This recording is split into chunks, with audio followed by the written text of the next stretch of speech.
Hey, Hi. what you got there? A book. Oh no, show me the cover. Ah, that one. Have you read it? He dies in the end.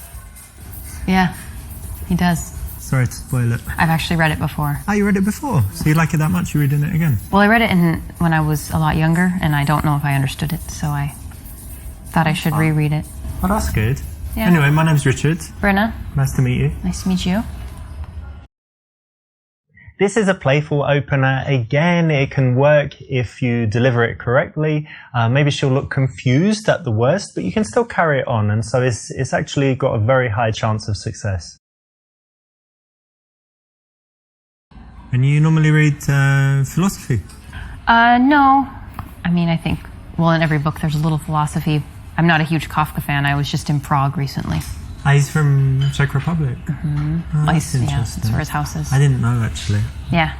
Cool. Well, if you go, they'll talk about Kafka. So. Nice. And what else do you like to read? Do you like I generally read fiction, non-fiction? Fiction and like 20th century American lit. Okay. Who's that, Mark Twain or something? Like Salinger, or maybe I just recently read a novella called A Day No Pigs Would Die. It's really A Day nice. No Pigs Would Die. Yeah. That's like when everyone's vegetarian or Muslim. Well, I won't spoil it, but you're on the right track. Oh yeah, nice one. Yeah. What do you read?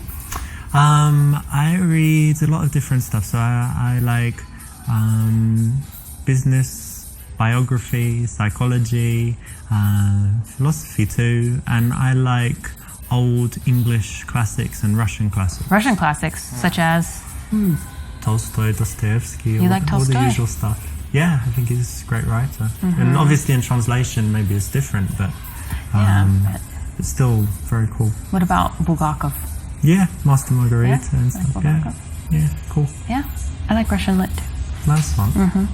That's good. We have something in common already. Yeah, I guess so we do. Correct. It's important to always focus the conversation on the girl as much as possible, because then it's just going to be more interesting for her. So how are you able to be free in the middle of the morning on a Thursday? Well, I do have a job, but it's kind of from the laptop, from home, or from anywhere. But it's like internet stuff, and with America, so in Europe, I need to wait until they wake up and whatever, so Right. I'm kind of free. And Yeah. then can be working at home, lying in bed, lying on the balcony, generally lying down, working. That's So nice. that's cool. And how about you? How come you're not at work now? Well, I work at the university, so I have kind of an unusual schedule. I have some free time during the day, and I work in the evenings. Nice. Yeah. So you teach at the university? That's interesting. Yeah. And tell me, do you actually like what you do, or you do it just for money? No, I really do like what I do. Great. You feel like you're making a difference in people's lives and all of this? Yeah, I actually do. I feel like what I do is important, and that the information I convey will be valuable to these people and to my students. That could be true, because I still remember my teachers from primary school and in secondary school. I don't know if you're the same, but did you like the subjects most where the teachers were good? And then later maybe you weren't even interested in that subject. So a good teacher can just change the whole course of someone's life. Absolutely. And like looking back and thinking, what years of school are your favorite? It's like, well, whatever year you had the good teachers, because what you learn is kind of irrelevant. And you're a good teacher? They like you? I think so. I hope so. That's cool. Try. No, I like it, to be honest, because it's very rare. You know, most people just do their job for money, and then they come and moan about it and they hate it. So it's good to meet someone like you who actually enjoys what they do and is making a difference. Thanks. This is a nice thing that you can ask anyone, so well done for picking this. It's the right option, and it can always lead to an interesting conversation. Whether she's into a job, she can tell you why, or she's not, and she can tell you something else that she's passionate about. And what's your subject? What do you teach? American culture. Huh, what does that entail?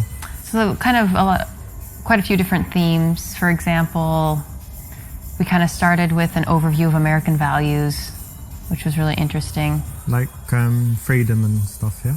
Things like that, and even more so For example, an interesting one is how Americans relate to the future.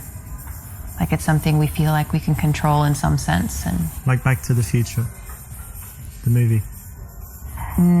I don't see how, I don't know what you mean. Okay, but Americans think that they control their own destiny, Yeah. kind of, yeah?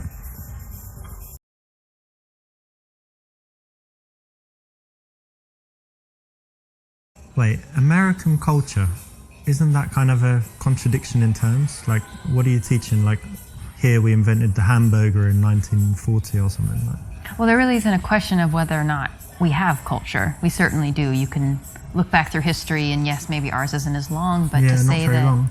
but to say that American culture doesn't exist is to argue that Western culture has really had no influence, even in Eastern Europe, let's say. Well, I mean, yeah, I'm sure there's some stuff, but wouldn't it be better that they learn something else? Because, like, if you're going to teach about America, teach business or technology, because what's culture? Like, what? Tell me. Like, what Well, is for the example, artists, the authors? Like, It doesn't even matter who the artists and authors are. What's important is that we have our own perspective on the world, and that in order to interact successfully with us, so if you're a business person, if you want to interact successfully with an American business person, you need to understand what their daily life looks like and kind of how they perceive the environment. okay, cool. So it's like when you're learning about business in China and you have to, give your business card with two hands. Quite and literally, yes. All of that stuff. This is the same thing. Got it. Okay, so it's not really teaching about history and art and No. whatever else. Okay, nice one.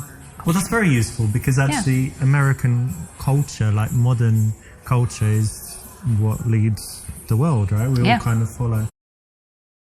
If you can challenge someone, get them to prove themselves to you, and then approve of them, validate them, it has a powerful psychological effect. So it's the right option. Well done.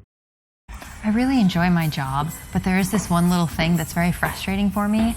I've got this problem where I can't print all the copies that I need, but I want my students to all have their own copy to take home, but then I have to go to the printer like every day, and it gets kind of expensive. So what do you think I should do?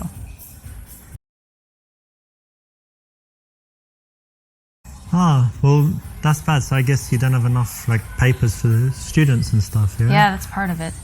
I guess you can ask for more allowance or get them to share, but yeah, it's annoying. Well done. You weren't distracted by the sexy chick that walked by, and that's something that, you can use out there. Well done for paying attention and getting the right response. So you got your teaching thing, and what else is important in your life? What else do you love to do? I really love dogs, and I love to travel. Travel? Yeah. That's cool. Do you travel a lot? I've traveled quite a bit these last couple of years especially. Nice. And where's some places you've been? In Europe, I've been in Prague, Russia, Ukraine, Poland, Lithuania, Latvia. Nice. All of Eastern Europe and kind Yeah. of former USSR, yeah? Yes. Nice. And tell me, what's the absolute best place you've seen? Like, if people who have never travelled anywhere say, where's the best place that I should see? Where is it? I would actually say that you should go to the United States and go see the Grand Canyon. It's amazing. I can't do it justice with words, but it's wonderful. Okay.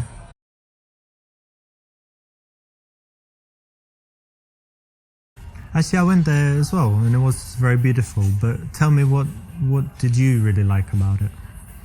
Well, I suppose the fact that it is beautiful, and I think I was there at a time in my life when it was really impactful. So I was the right age, and it was the right time, and so it was meaningful to me. But I'm excited to return. I think next summer I'll go back. Oh yeah, very cool. I'd like to go back as well. So if I'm in America and I'm nearby the Grand Canyon, which I guess nothing's nearby, but if I also want to go, You're in Phoenix. yeah, Phoenix, Arizona, then we could go. It'd be Okay. nice. Yeah. Good one. That's exactly right. When someone can talk about something passionately, you want to give them a chance to do that, not cut them off, talk about yourself, ask boring questions. Just give them a chance to open up. This is the perfect subject to connect on. Oh, should I say that? No. Oh, I've run out of things to say.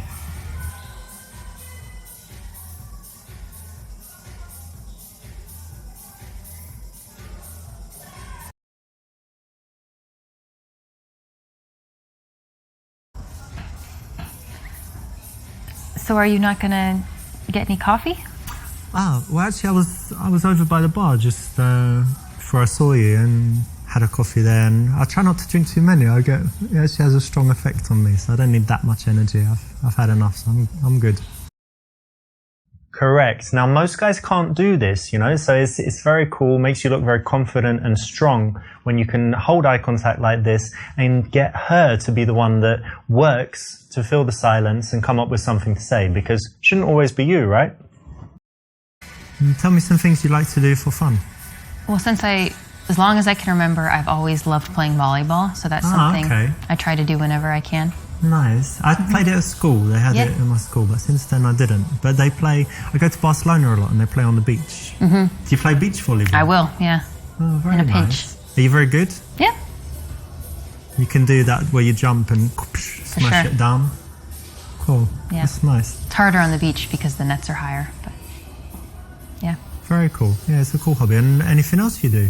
Yeah, probably the thing I do the most is study Russian for hobbies.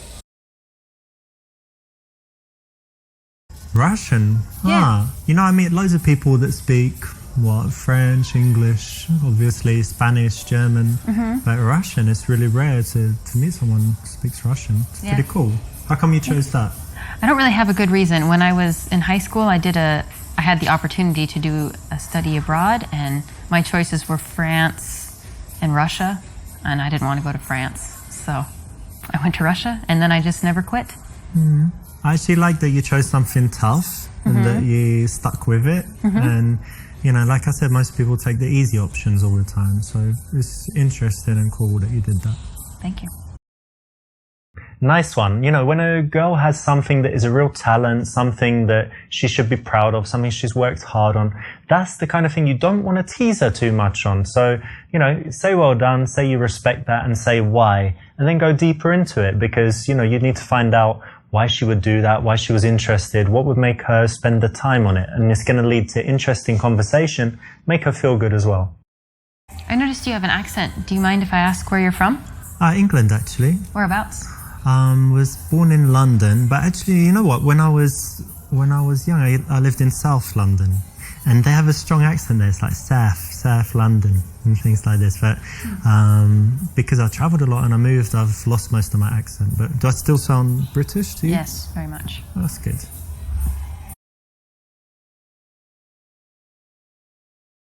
So you like the English accent? Yeah.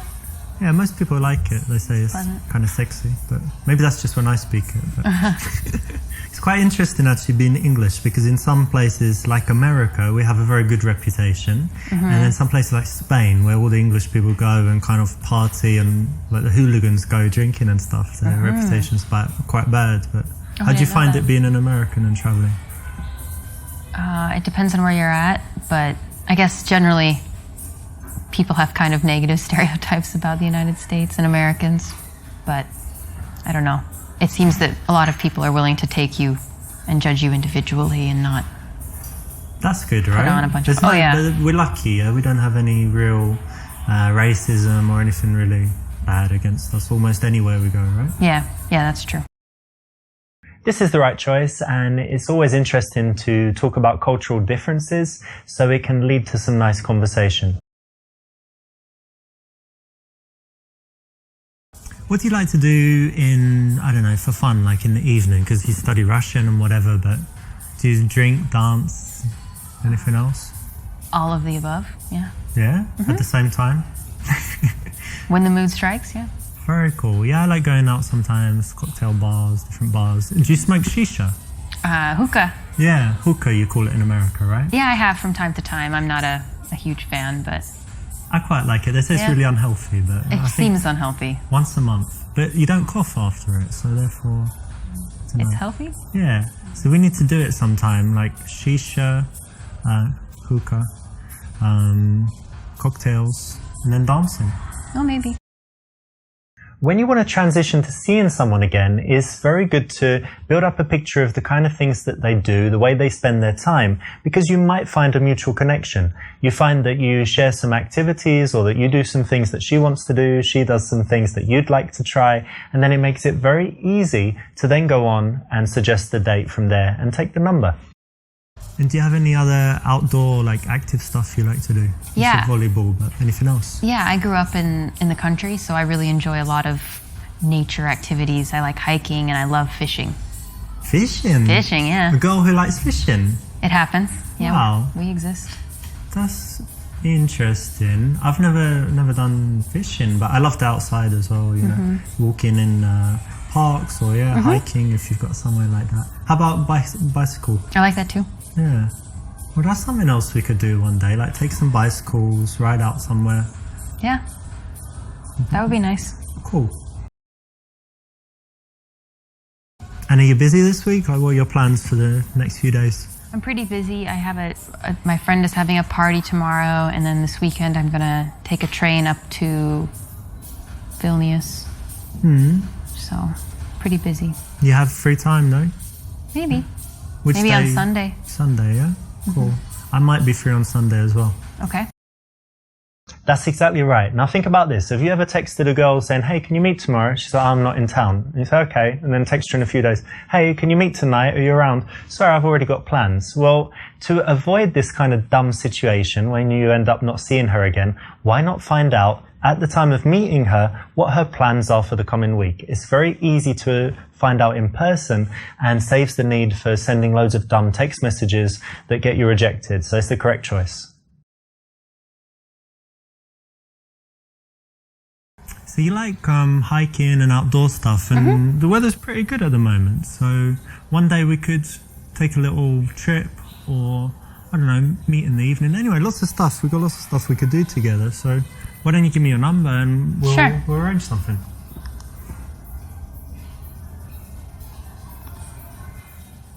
Thanks. Exactly right. It flows very smoothly to find something that you both like and then suggest doing that as the reason to see each other again. It's way better than just saying, hey, give me your number, or hey, let's go for dinner tomorrow. Okay, so I better be going. See ya. Okay, bye. This one is counterintuitive, but it's exactly the right answer. The reason is that if you're too friendly at the leaving, like, okay, see you again soon, it's lovely to meet you, really enjoyed it, see you, bye bye, like that, then it just means that she knows that you like her, she knows you're going to message her, and she's not really thinking about it. If you do the opposite and you're kind of cold, she might think, hang on, did I do something wrong there at the end? Does he really like me? Will he message me? Does he want to see me again? It just makes you look very cool and keeps her thinking about you in the interim between the time where you say bye-bye and the time when you message her and get in touch again.